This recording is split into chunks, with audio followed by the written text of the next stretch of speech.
Guys, नमस्कार and welcome back to Gaurav Soni vlogs. और जैसा कि आप सभी लोग जानते हैं कि हम लोग अभी राइड के साथ में बहुत सारी चीज़ों को नए एक्सप्लोर कर रहे हैं। और जैसा मैंने आप लोगों से मेरे फर्स्ट इंट्रो वीडियो में वादा किया था कि मैं आप लोगों को ऐसे ऐसे नायाब हीरो से मिलाऊंगा। नमूने मैं नहीं बोल सकता यहाँ पे क्योंकि हमारे रेस्पेक्टेड बड़े ब्रदर्स हैं।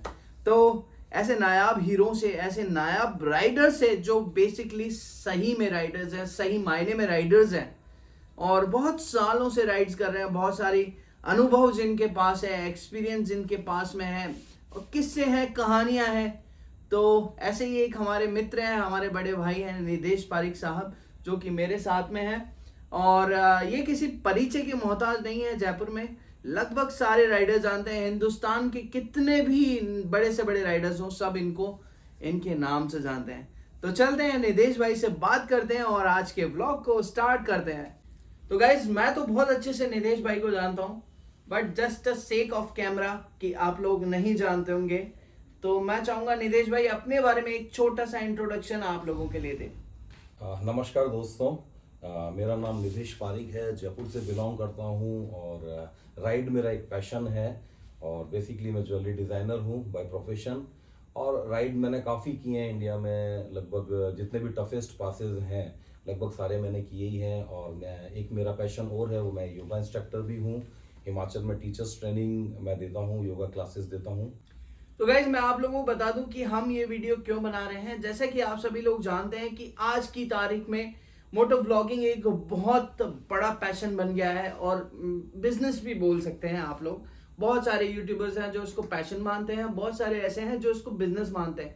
बट आज की तारीख में 99% moto vlogging channels are dead, वो नहीं चल रहे। उसका रीजन ये है कि ज्यादातर यूट्यूबर्स जो हैं वो फेक वीडियोस बनाना पसंद करते हैं।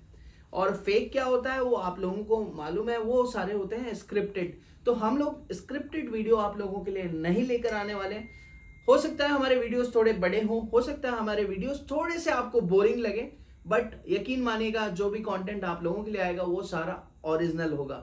तो शुरुआत करते हैं आज के हमारे इस व्लॉग की एक छोटे से पॉडकास्ट के साथ में। इस निदेश भाई ने इतनी अनगिनत राइड्स करी हैं जिनका अगर मैं आप लोगों को बताना चाहूँ ना तो मेरे को खुद को भी याद नहीं होंगे। जिनमें से ना बहुत सारी ऐसी राइड्स हैं जो हमने साथ में करी है, बहुत सारी ऐसे जो इन्होंने सोलो करी हैं।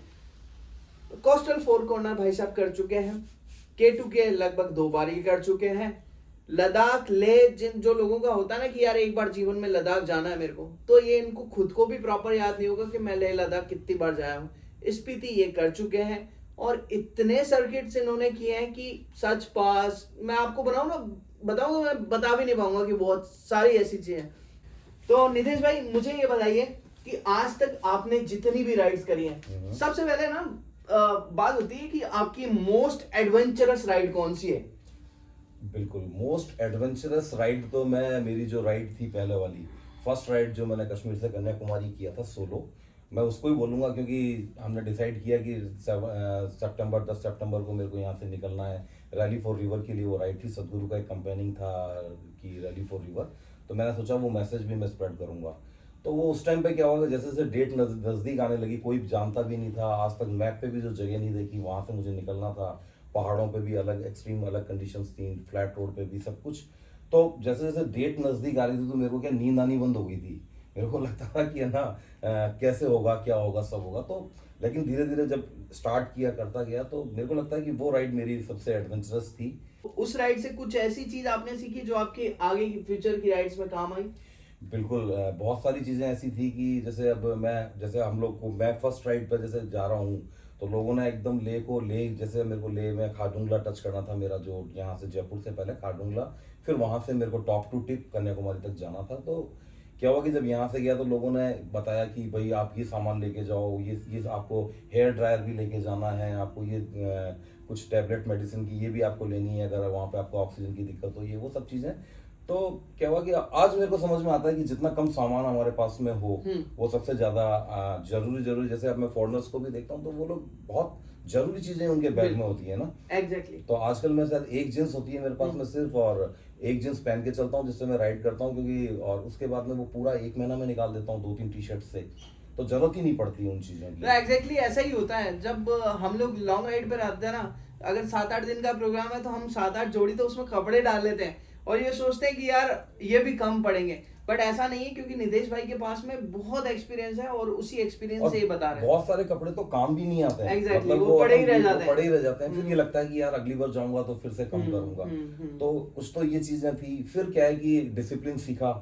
फिर कई चीजें जैसे ऐसी थी सोलो राइड में भी कि जैसे आप बॉम्बे क्रॉस कर रहे हैं या पूना क्रॉस कर रहे हैं, मुझे रुकना है बॉम्बे में, तो ज्यादातर राइडर्स गलती ये करते हैं कि बॉम्बे में एंटर कर जाते हैं और फिर अपनी डेस्टिनेशन पे बीच में पहुंचते हैं तो 2-3 घंटे उनके लगभग खराब हो चुके होते हैं ट्रैफिक की वजह से। बिल्कुल। तो वो चीज़ भी समझ में आई कि अगर मेरे को बॉम्बे रुकना है तो मैं बॉम्बे से 50-100 किलोमीटर पहले ही रुकने की कोशिश करता हूँ। एक तो आप टाइमली आप रुक जाते हैं होटल में, अगले दिन मॉर्निंग में आप स्टार्ट जल्दी स्टार्ट करते हैं तो आपको ट्रैफिक भी नहीं मिलता और आप पूरा सिटी क्रॉस भी कर जाते हैं। तो छोटी चीज़ें जो है ना वो राइड से सीखने को मिलती हैं कि आपका एक्सपीरियंस आपको बताता है कि कैसे क्या करना है ना। नितेश भाई कभी ऐसा भी हुआ होगा कि आप राइड पे निकले हैं, आपने सोचा है मुझे इस डेस्टिनेशन पे जाना है, बट उस डेस्टिनेशन पे जाने की बजाय आप दूसरी डेस्टिनेशन पे निकल गए, कभी ऐसा हुआ है आपके साथ? हाँ, साउथ में कई बार हुआ है एक्चुअल में। जैसे भी क्या है, एक चीज़ और बता रहा था मैं आपको कि प्लान भी हमेशा होना चाहिए। जैसे मेरा हमेशा शुरू में मैं सोचता था कि यहाँ से मुझे भुज पहुँचना है जैसे गुजरात में, तो प्लान भी ये रखता था कि भाई अगर यहाँ से बड़ौदा पहुँचना है तो अगर बड़ौदा में नहीं पहुँच पा रहा हूँ तो मुझे कहाँ रुकना है। एक तो वो चीज़ होती थी। दूसरा क्या है कि साउथ में कुछ नाम इस तरह के होते हैं ना, एक जैसे सिमिलर से नाम होते हैं। अब मैंने ठीक है, मैंने देख लिया। अब वहाँ कई बार नेविगेशन इतना अच्छे से काम नहीं करता है। अब मैं पूछता हुआ चल रहा हूँ तो जो नाम मैंने देखा है अब मैं खुद उसको रिमाइंड करके वो पूछता जा रहा हूँ और थोड़ी देर बाद पता लगता है कि वो नाम मैंने ही चेंज कर दिया, या मैं जो बोल रहा हूँ वो सामने वाला वो उसको लैंग्वेज बैरियर हो जाता हाँ, है कि आप तो बोल वो रहे कुछ और रहे हैं, समझ रहे हैं। कुछ और रहा है। तो हाँ। ऐसा 1-2 बार हुआ मेरे साथ कि मेरे को जाना वहां था, दूसरी जगह पहुंचा, अरे मैंने कहा यहाँ तो मुझे आना ही नहीं था। कोयम्बटूर, शायद मैं उस टाइम पे कोयम्बटूर जा रहा था आदिरापल्ली से। साउथ में आदिरापल्ली बाहुबली का शूटिंग वगैरह भी हुई थी, तो वहां से तो उस टाइम पे ये चीज़ हुई थी मेरे साथ में। और बहुत सारे क्या है ऐसे रास्ते भी आते हैं ना कि जैसे सत्यमंगलम भी मैंने क्रॉस किया। कई जगह पे ऐसा था कि हाईवे पे बोर्ड लगा हुआ है कि ना 5 बजे के बाद 2 व्हीलर अलाउड नहीं है। वहां पे मैं पहुंच गया तो मैं 3 बजे, तो उन्होंने मुझे जाने ही नहीं दिया। बोले कि आपको क्या यहाँ कैंप आपको नहीं अलाउ करेंगे, तो वहां पे मैंने मेरा टेंट लगाया, रुका। तो ऐसे बहुत चीजें सीखने को बहुत मिलती सारी हैं। चीजें होती है। एक ट्रू राइडर होता है ना तो उसके साथ में एक्सपीरियंस भी होते हैं और बहुत सारी चीजें सीखता भी है। बट आज की जो जनरेशन है ना वो नंबर्स जानना चाहती है कि उनके लिए जो एक से ना कि एक शगल बन गया है कि यार तेरे YouTube पे कितने सब्सक्राइबर्स हैं, लाइक तू अगर है इतना बड़ा है तो तूने कितने किलोमीटर्स किए हैं। तो ये बहुत सारे ना नॉनसेंस ही चीजें अपन लोगों को लगती है। अपन लोग कहते हैं अरे यार ये क्या बात कर रहा है, और जब अपन उन चीजों को करते हैं तो वो अपने को लगता है कि एक अचीवमेंट है हमारे लिए, यार अपन इतने टाइम से राइड कर रहे हैं, आज अपन ने ये किया। तो एक छोटी सी ना हमारे व्यूअर्स को भी बताइए कि आपने क्या क्या इस राइडिंग जर्नी के थ्रू अचीवमेंट लिए हैं। एक्चुअल में ये तो पैशन था मेरा स्टार्टिंग के अंदर। फिर जैसे राइड शुरू किया धीरे धीरे, तो मैंने जैसे India coastal four rally for river एक बार किया, फिर इंडिया कोस्टल 4 कॉर्नर किया। उसके बाद में वो मेरा 15,000 प्लस किलोमीटर था, लॉन्गेस्ट राइड थी। और अभी 19 के बाद में मेरी टेरिटरी में सोलो अभी तक किसी ने उस रिकॉर्ड को क्रैक नहीं किया है। ग्रेट। तो उसके अलावा स्पीति भी मैंने कई बार किया है। ले में पिछले 2016-17 से तो मैं हर साल जाता हूँ। राइडर मैनिया होता है गोवा में, हर साल वहाँ बाइक से ही जाता हूँ मैं। और अभी जो मैंने नई बाइक ली है ये भी मेरा इसीलिए ली कि भाई मेरे को लगा कि हाँ मेरे पास में एक विंटेज है जो 65 है, उस टाइम से मेरे पास में है। तो स्टार्टिंग के अंदर जो आया करती थी वो मेरे पास है। और अभी इन्होंने जो बेस मॉडल स्टैंडर्ड का था वो चेंज किया, किक वगैरह उसमें से हटा दी। तो मुझे लगा एक बाइक मुझे कलेक्शन में ये भी लेनी चाहिए, तो मैंने ये ली। तो मैं तो यही बोलना चाहूँगा कि अब किलोमीटर्स की आप बात करें तो जैसे मैं तो मेरे पैशन के लिए राइड कर रहा होता हूँ। मेरे पास में गोप्रो भी नहीं होता है और बहुत कम लोग मुझे जानते हैं। मतलब अगर अपन इंस्टाग्राम पे फॉलोअर्स की बात करें या सब्सक्राइबर की बात करें तो इंस्टा पे शायद मेरे अभी 500, 600, 700 से ज़्यादा कोई नहीं है। और वो सारे एक्चुअल में रियल हैं कि जो मेरे को जानते हैं, पर्सनली मेरे को फॉलो करते हैं। तो वो चीज़ें हैं। तो आजकल क्या है कि लोग जिस हिसाब से सोचते हैं, तो मैं अभी जैसे मेरी ये जो मैंने अभी ये बाइक ली है ये मेरी 7th रॉयल इनफील्ड है। और हर बार मैं चेंज करता हूँ। और मैंने लगभग 3.5 लाख किलोमीटर तो शायद 7-8 साल में लगभग कर दिए होंगे, क्योंकि अभी मेरी जो हिमालयन थी वही 4 साल के अंदर मैंने 1 लाख किलोमीटर चला के उसको अभी बेचा है। क्या बात। और ये जो बाइक है ये भी मैंने 8,000 लिया। लेने के बाद में सबसे पहले मैं सीधा यहाँ से गोवा चला गया था। गोवा से फिर मैं केरल चला गया, कन्याकुमारी तक गया, फिर वापस आया, आने के बाद हिमाचल जाके आ गया। तो ज़्यादा कुछ नहीं करना है, सिर्फ सिंपली आप लोग पैशन को फॉलो कीजिए और just enjoy your ride. Yes. तो गाइज 3.5 लाख किलोमीटर और 7 बाइक्स। भाई साहब बहुत सारे यूट्यूबर्स ऐसे हैं, मैं बिना नाम लिए बता दूंगा, कि उनके पास में कलेक्शन में खड़ी है बहुत सारी बाइक, और होता यही है कि वो सिर्फ कंटेंट है उनके लिए। 7 बाइक्स खड़ी है तो वो 7 उनके लिए अलग अलग कंटेंट है। बट यहाँ बात होती है आपके पैशन की, आपकी जर्नी की। तो जब इन्होंने पहली बाइक जब बैठे होंगे ना, उसके बाद कभी नहीं सोचा होगा कि मैं 7 बाइक खरीदूंगा। बट ये आपका पैशन है जो धीरे धीरे धीरे धीरे डेवलप होता है, और आज 3.5 लाख किलोमीटर भाई साहब कर चुके हैं। और एक्चुअल में क्या है, जैसे हर बाइक से आपका एक अटैचमेंट भी होता है। अब मैं अगर जैसे मेरे पास में इलेक्ट्रा थी, फिर हिमालयन आई, उसके बाद में फिर मैंने एक बाइक और ली थी, उसके बाद ये चौथी बाइक ही हो गई, और ओल्ड विंटेज बाइक्स भी मेरे पास में रही। तो क्या होता था कि हर बाइक से एक अटैचमेंट था कि हाँ यार, इससे मैंने ये राइड किया तो मैं नहीं बेचूं।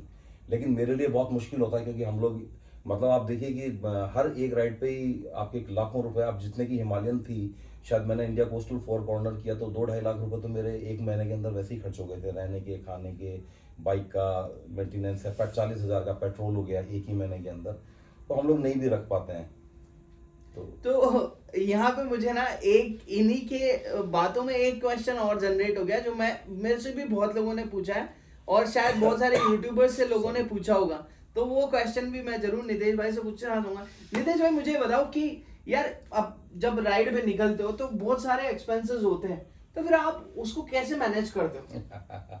ये कई लोग मेरे से पूछते भी हैं कि एक है हमारे, नाम मैं भी नहीं लूंगा, तो वो मेरे को ये बोलते थे कि यार ये पारी कितनी राइड कर रहे हैं, पारी करने ये धोरो कठिन चाल रहे हो। धोरा मतलब होता है जैसे कहीं अपन खेतों में पानी देते हैं तो कुएं से जब पानी लेके आते हैं खेत तक, तो वो जो नाली जो बनती है जिसमें से पानी आता है उसको धोरा बोलते हैं। तो होता ये है कि पैशन अगर आपके पास में है ना, तो आप जुगाड़ करते हो। मैं गुल्लक बना लेता हूँ कि ठीक है यार, इसमें ना 100 रुपए इसमें डालने हैं, 200 रुपए इसमें डालने हैं, और जैसे ही पैसे इकट्ठे होते हैं, अभी आप मेरे को अगर पूछोगे तो शायद मेरे अकाउंट में 2,000 रुपये होंगे, शांति से बैठा हूँ। लेकिन क्या पैसा आता है। और कई लोग पूछते हैं कि है ना, आप कितना पैसा खर्च होगा, मैं ले जा रहा हूँ ये वो। मैं सिंपली मेरा फंडा एक ही रहता है कि मैं 2,000 रुपये डेली का अपना खर्चा मान लेता हूँ कि, और जितने दिन की मेरी राइड है उसके अकॉर्डिंग, और उसके अलावा पेट्रोल अलग से है। तो बहुत कंफर्टेबली मैं जितने भी दिन की मेरी जर्नी होती है वो मैं अच्छे से राइड। लेकिन मैं भी जब होता यही कि जब अब इस एज में मैंने आप अपन बात करें कि नए राइडर्स जो हैं, अब वो बोलते हैं कि ठीक है हम भी राइड करेंगे, ये करेंगे, लेकिन क्या पैसे नहीं दे रहे, घर वाले परमिशन नहीं देते हैं, घर वालों में परमिशन नहीं है, तो उनका विश्वास नहीं है ना भी घर वालों पे। अब मैं इस एज में 52 का मैं हो जाऊंगा, इस एज में जाकर के मैं मेरा पैशन जी रहा हूँ ना। स्टार्टिंग में हमारे पास भी वही होता था, वो पुरानी बाइकें होती थी, कभी ये ऑयल फैल रहा है, कभी कुछ फैल रहा है, मैकेनिक के पास ही बैठे रहा करते थे हमेशा कि आज ये काम करना है, आज ये काम करना है। और मेरे को याद है कि शायद फर्स्ट बाइक जो मैंने इनफील्ड ली थी, वो मैंने ली थी, मैं और मेरा एक दोस्त था, हम दोनों को शौक था। तो हम दोनों ने पैसे मिला करके शायद उस टाइम पे 12 या 13 हज़ार में एक इनफील्ड लेके आए थे। वो बंद गाड़ी थी, फिर उसको लाए, फिर यहाँ पे उसको हमने सही कराया। तो जब उसको चलानी होती थी तो वो चलाता था। तो ये तो होता है कि, और ऑब्वियसली मेरे साथ भी कई बार होता है कि मुझे भी लगता है कि हाँ अभी, लेकिन अपन यही कोशिश करते हैं कि एक एवरेज जो मैं, आप पहले से आपका बजट लेके चल रहे हो ना, कि मेरे को मालूम है 15 दिन में मैं वापस आऊँगा, 2,000 के हिसाब से मैंने ये 30,000 रुपये मैंने अलग रख दिए, पेट्रोल का मेरा अलग है, तो बहुत मज़े से आपकी राइड हो जाती है। फिर क्या होता है कि डिसिप्लिन नहीं है लोगों में, जो मैं स्पेशली बोलना चाहूँगा। मेरी बाइक पे हमेशा लिखा होता है, और मैं उसी फॉर्मूला को फॉलो भी करता हूँ कि जिसमें start early, drive slowly and reach safely. Exactly. और दूसरा, मैंने बहुत सारे राइडर देखे हैं, मैं ग्रुप में नहीं चलने के रीज़न भी यही होता है ना कि अब रात को भी देर रात तक जग रहे हैं, देर रात तक ड्रिंक कर रहे हैं, सुबह उठा नहीं जा रहा है, फिर वो चेस कर रहे हैं उसको ना, डेस्टिनेशन को तेज चला रहे हैं। बहुत सारे एक्सीडेंट के कॉज इस तरह के मैंने देखे भी हैं, और बहुत सारे मेरे दोस्त चले भी। यहाँ आप गौर करिएगा, ये जो बात बोली है ना इन्होंने, ये 100% फैक्ट है ये चीज, कि अगर आप डिसिप्लिन नहीं रखते हो ना अपनी राइड पे, आप लेट सो रहे हो, सुबह लेट उठ रहे हो, और फिर बोल रहे हो यार मेरे को तो अभी 250 किलोमीटर कवर करने हैं पहाड़ों में, तो अब मैं ऐसा करूंगा, मैं 80 पे नहीं चलूंगा, मैं 120 पे चलूंगा, और वही कॉज होता है आपकी दुर्घटना का, जिसमें बहुत सारे राइडर्स, हम बिना नाम लिए बता देंगे, दुर्घटना के शिकार होते हैं।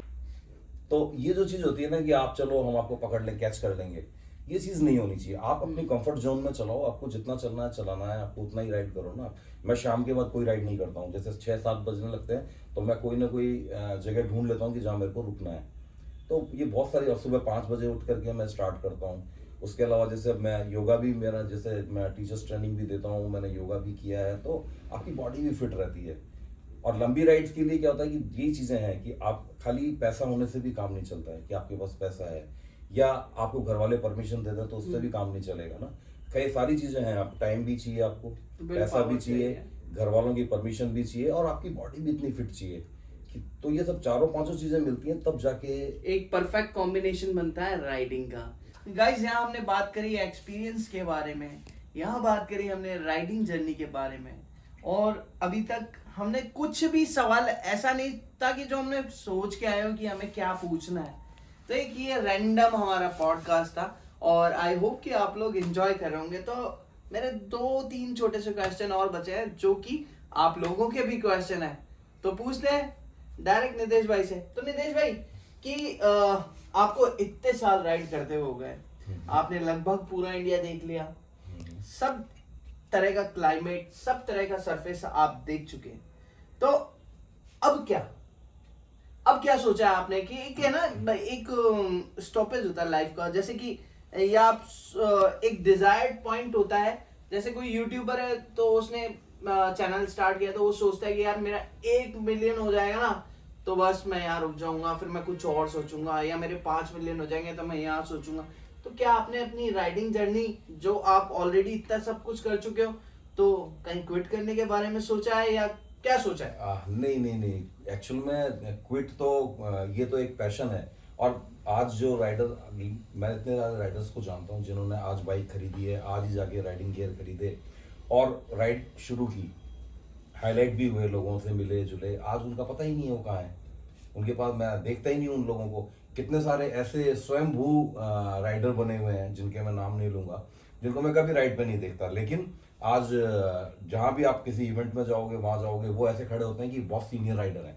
वो इवेंट राइडर्स होते हैं। हाँ, तो एक्चुअल में तो क्या है कि ये मेरे लिए एक पैशन है, और मैं क्या है, इसको जब मैं राइड कर रहा हूँ तो ये मेरे लिए एक मेडिटेशन है, सच बताऊं तो। क्योंकि मैं, आप जब चल रहे होते हो तो आप अपने आप से बात करते हो, क्योंकि आप, ना तो मैं कोई गोप्रो यूज़ कर रहा हूँ, ना कोई म्यूजिक सुन रहा हूँ, कोई ट्रक जा रहा है उसके ऊपर कुछ देखता हूँ लिखा हुआ। आप अपन ही कह सकते हैं कि जैसे लोग बोलते हैं कि मेडिटेशन क्या है। मेडिटेशन में क्या है, आप प्रेजेंट में रहना होता है आपको ना। आज आदमी या तो पास्ट में जी रहा है या फ्यूचर में या जी फिर रहा वो है। फ्यूचर में जी रहा है, प्रेजेंट में कोई नहीं है। अब जब मैं, सपोज करो मैं 14-14 घंटे राइड करता हूँ, मैं मनाली से एक दिन में जयपुर आता हूँ, 850-900 किलोमीटर है, या धर्मशाला से जयपुर आता हूँ, तो जब 14 घंटे में राइड कर रहा होता हूँ तो मेरे पास में कई लोग पूछते हैं कि सर आप क्या सोचते रहते हो, मतलब आप क्या सोचते हो, आपके दिमाग में क्या चलता रहता है। मैं उनको बोलता हूँ मेरे दिमाग में कुछ भी नहीं चलता है, मैं जीरो होता हूँ उस टाइम पे। तो ये चीज़ है, तो क्या जो चीज़ मुझे और आप हमेशा यंग बने रहते हैं, सबसे बड़ी बात ये है कि आप हमेशा दिल से भी और शरीर से भी जवान रहते हैं, तो छोड़ने का तो कोई प्रश्न ही नहीं उठता कि मैं राइड छोड़ूं। और मैं तो चाहता हूं कि आप जैसे, गौरव भाई जैसे जो अच्छे ग्रुप्स हैं, ये लोग, इनका मैं कभी आगे जाकर के कोई मेंटोर बनूं, और मैं आपके बच्चों को क्या है कि जब वो बैठे मेरे पास तो मेरे पास स्टोरीज होनी चाहिए ना। बिल्कुल। तो तो स्टोरीज ना कभी खत्म नहीं होनी चाहिए। राइडिंग ऐसा ही है भैया, स्टोरीज इतनी होती है माइंड में। तो हम अभी बात करते हैं स्टोरी के ऊपर। तो निलेश भाई, कोई छोटी सी एक स्टोरी बताओ जो लगता है कि हमें व्यूवर्स के साथ भी शेयर करनी चाहिए। जब आप लोगों को मालूम होगा कि मनाली में पूरी सड़कें तबाह हो गई थी, तो ये क्रेजी आदमी, ये क्रेजी राइडर ना, ये सोचा मैं उमलिंगला जाऊंगा, जबकि सब कुछ खत्म हो गया था वहां पे। और उमलिंगला जाने के बाद इन भाई साहब की हो गई बाइक खराब, और सब कुछ बंद था वहां पे, ना रोड्स थी, ना वर्कशॉप्स ओपन थे, ना सर्विस सेंटर ओपन थे। तो वहां आप कैसे फिर बाइक को लेकर आए? तो कुछ एक है ना, हाँ, हमारे व्यूवर्स भी ऐसी जानना तो चाहेंगे। बहुत सारी स्टोरीज हैं, अभी एकदम से दिमाग में नहीं आ रही है, लेकिन अभी जैसे मैं हर साल जाता ही हूँ ले, और उमलिंगला मेरे को लास्ट ईयर करना था, लेकिन लास्ट ईयर मैं उदयपुर में था। उदयपुर से जैसे कोई हिली एरिया से नीचे उतर रहा था, तो बाइक थोड़ी सी गिरी, तो पैर में मेरा फ्रैक्चर हो गया था, तो उस वजह से मैं जा नहीं पाया। वहाँ एक मैराथन भी होती है, क्योंकि मैं मैराथन भी दौड़ता हूँ, हाफ मैराथन मैंने खूब सारी दौड़ी हैं, काफ़ी सारे मेडल्स भी हैं मेरे पास में उसके। तो उस टाइम पे क्या मैं वो उस मैराथन भी थी वहाँ पे, तो मैंने कहा ये मैराथन भी करूँगा और उमलिंगला भी मैं पास भी देख लूँगा। तो लास्ट ईयर नहीं जा पाया, तो इस बार मैंने सोचा कि मेरे को जाना ही है। तो मैं सितंबर 15 सितंबर को यहाँ आ गया था हिमाचल से, और उसके बाद में फिर मैं निकल गया था। अभी वहाँ फिर मैं ले जब गया तो वो तो मैंने जम्मू श्रीनगर कारगिल द्रास वाला रूट लिया। और जब मैं ऊपर था लेह में, तब उमलिंगला भी मैंने किया। 15 अगस्त को शायद मैं था वहाँ पे उमलिंगला में, और 17 को शायद ये ले करके वापस आ गया था खारदुंगला करके। वापस फिर मेरे को ये लग रहा था कि यार मैं जब पेपर में पढ़ रहा हूँ कि यार वहाँ पे फ्लड आया है मनाली में, मंडी कुल्लू इस तरफ, तो मैंने कहा चलते हैं देखते हैं ना कि कितना क्या कैसे क्या नुकसान हुआ है। मेरे को भी नहीं मालूम था, बाइक सब ठीक थी, हिमालयन थी मेरे पास में, तो उससे मैंने नीचे उतरना शुरू किया। तो एक जिंजिंग बार एक जगह आती है, उससे थोड़ा सा और आगे आके वो पागल नाला भी बोलते हैं उसको, क्रॉस किया और वहाँ बाइक मेरी मिसिंग करने लग गई। अच्छा, क्योंकि अब वो समझ में नहीं आया क्या हुआ। अब गाड़ी को फिर मैंने को देखा, रोका, तो वहाँ ना तो मेरे पास नेटवर्क था उस टाइम पे, और वहाँ से मेरे को केलांग जो मेरा एक स्टेशन था वो वहाँ पे मेरे को पहुँचना था। खारदुंगला के ऊपर जस्ट खारदुंगला से लगभग 30 किलोमीटर ऊपर केलांग आ जाता है। नहीं, ले से मनाली वाले रूट पे। हाँ, आप उल्टा आ रहे थे ना। हाँ। तो ले से मनाली, तो फिर वहाँ पे क्या है, फिर काफ़ी चेक किया तो पता लगा कि फ्यूल इंजेक्टर जैसे फ्यूल पंप जो है उसका पाइप निकाल के देखा तो प्रेशर नहीं था। तो मेरे को समझ में आ गया फ्यूल पंप खराब हो गया और यहाँ ठीक होने वाला भी नहीं है। उसके बाद में फिर बस वहाँ से, और मौसम शाम होने लगी थी, तो वहाँ तो आपको मालूम है इस टाइम पे मौसम शाम के टाइम एकदम से ठंडा हो जाता है। तो खैर मैं उसको घिसा, उस बाइक को मैंने 4-5 किलोमीटर कैसे जैसे करके, फिर एक आर्मी का छोटा सा बेस कैंप जैसा दिखा, तो जान में जाना ही कि हाँ, नहीं तो सच में ऐसा लग रहा था कि कोई आदमी तो मेरे को दिख जाए यहाँ पे, और कोई उस टाइम जा भी नहीं रहा था उस रूट से। खैर उनको आर्मी वालों से मिला, वहाँ पे भी उनको मैंने कहा, रिक्वेस्ट किया कि कोई भी गाड़ी आए आप प्लीज़ है ना मेरे को इस गाड़ी को बैठा के इसको लोड करके मेरे को ऐसी जगह भेज दो जहाँ मैं नेटवर्क में आ जाऊँ या हेल्प ले सकूँ। तो कोई 2-3 घंटे वेट किया शाम को, तब जा करके एक कोई छोटी जीप जो होती है वो निकल रही थी, तो आर्मी वालों ने उसको रोका, उसको वहाँ लोड किया। फिर मैं केलांग आया। केलांग से फिर मेरी वो जो बाइक है उसको टो करके ये लोग लेके आए कुल्लू। अब कुल्लू में जिस दिन मैं पहुंचा उस दिन फ्यूल पंप उनके पास में अवेलेबल नहीं था। उन्होंने कहा सर फ्यूल पंप तो मंगाना पड़ेगा। मंडी का जो रास्ता है वो बंद हो चुका था पूरा, कुल्लू से मंडी बिल्कुल कट चुका था। तो मैं 3 दिन वहाँ स्टिक रहा इस चक्कर के अंदर, 3 दिन वहाँ रुका रहा, और उसके बाद में फिर मैं कैसे जैसे करके वो फ्यूल पंप दूसरी बाइक का उन्होंने निकाल के अरेंज करके दिया, और मैं जयपुर पहुंचा। और जैसे ही मैं जयपुर पहुंचा तो मैंने देखे वहाँ पे ना कुल्लू में, जहाँ मैं बस स्टैंड पर रुका हुआ हूँ, वहाँ पे वो बिल्डिंग्स खाली करा दी थी उन लोगों ने। तो मैं पूछ रहा था लोकल लोगों से, तो मैंने कहा यार ये कैसे, तो बोले सर अभी क्या है ये हाई रिस्क पे है इसलिए खाली करा दिया। यहाँ पहुँचा तो न्यूज़पेपर में वही चल रहा था, और वहाँ था तो भी ये था कि वहाँ पे रोज़ न्यूज़ यही आ रही थी कि आज इतने लोगों को निकाला है वहाँ से। मतलब सच में बहुत ज़्यादा नुकसान हुआ उस टाइम पे मनाली में। और मैं तो रीज़न भी वहाँ गांव वाले ये बोल रहे हैं कि ना, बोले बारिश तो पहले भी होती थी लेकिन क्या है, ये जो कंस्ट्रक्शन जो इस तरह से इन लोगों ने इतना ज़्यादा किया है, बनाया है, उसकी वजह से सारे नुकसान हुए। तो ऐसे तो बहुत सारी स्टोरी है, मतलब अब बताने में यूँ लगता है कि ठीक है, बाकी जब आप वहाँ रहते हो तो पता लगता है कि कितना मुश्किल है। और देखिए, सीखने की कोई उम्र नहीं है, आप किसी से भी सीख सकते हो, कहीं भी सीख सकते हो। तो जाते जाते एक सवाल आप लोगों के लिए मैं निदेश भाई से पूछना चाहूंगा, जो भी हमारे नए राइडर्स इस ब्लॉग को देख रहे हैं, जो भी राइडिंग की दुनिया में बहुत आगे जाना चाहते हैं, माइलस्टोन्स क्रिएट करना चाहते हैं, एक छोटी सी कोई टिप आप हमारे राइडर्स को अगर देना चाहें निदेश भाई तो जरूर दीजिए। All yours. हाँ, छोटी सी टिप्स तो भाइयों आप लोगों के लिए यही है जो मैंने सीखा है अपनी मेरी इस राइडिंग की जर्नी से, कि सबसे पहले तो क्या है कि ना, आप अगर स्टार्टिंग में हैं, बिगनर्स हैं, तो छोटी छोटी राइड कीजिए, चाहे भले ग्रुप के साथ कीजिए। घर वालों को सबसे पहले विश्वास दिलाइए कि आप एक डिसिप्लिन में राइड करते हैं, ताकि तभी आपको आगे की परमिशन मिलेगी। शादी से पहले हैं तो माँ बाप परमिशन नहीं देंगे, शादी के बाद में वाइफ नहीं देगी, है ना। तो क्या है कि सबसे पहले तो ये घर वालों को एकदम ये होना चाहिए कि हाँ हमारा बच्चा जो है वो डिसिप्लिन में चलता है। बाकी तो डेस्टिनी कुछ भी हो सकती है, किसी के साथ कभी भी कुछ हो सकता है, लेकिन हम गलत नहीं होंगे। दूसरा जो था, मैंने आपको बताया कि एक ही मंत्र है, start early, drive slowly and reach safely. तो आप जल्दी शुरू कीजिए। मैं एक दिन में 800 किलोमीटर भी करता हूँ, और सुबह मैं 5 बजे स्टार्ट करता हूँ, तो जब मैं 10 साढ़े 10 बजे ब्रेकफास्ट ले रहा होता हूँ उस टाइम मेरे 150-200 किलोमीटर हो चुके होते हैं। तो इसलिए मैं तो यही दूंगा आप लोगों को राय कि एक डिसिप्लिन में राइड कीजिए, अच्छी राइड कीजिए, और कभी भी आपको और कुछ जानना हो, कुछ भी हो, तो ऑफ कोर्स आप गौरव भाई के चैनल पर कमेंट्स कर सकते हैं। जितना मैं जानता हूँ मैं आप लोगों को बिल्कुल उनके आंसर्स देने की कोशिश करूंगा। Guys, ये थे हमारे निदेश भाई, और निदेश भाई की फेसबुक आईडी मैं आप लोगों के साथ शेयर कर दूंगा, इंस्टाग्राम आईडी मैं आप लोगों के साथ शेयर कर दूंगा, और अभी भाई साहब ये भी हमारे व्लॉगिंग की दुनिया में आ रहे हैं। तो चैनल सिर्फ अभी निदेश पारिक नाम से अगर आप सर्च करेंगे तो इनकी फोटो के साथ इनके चैनल का लिंक भी जरूर मिल जाएगा। तो अपडेट आपको यूं ही मिलते रहेंगे, नई नई जानकारी आप लोगों को यूं ही मिलती रहेगी। मिलेंगे आप लोगों से फिर किसी नए व्लॉग में, तब तक के लिए bye bye, take care, ride safe.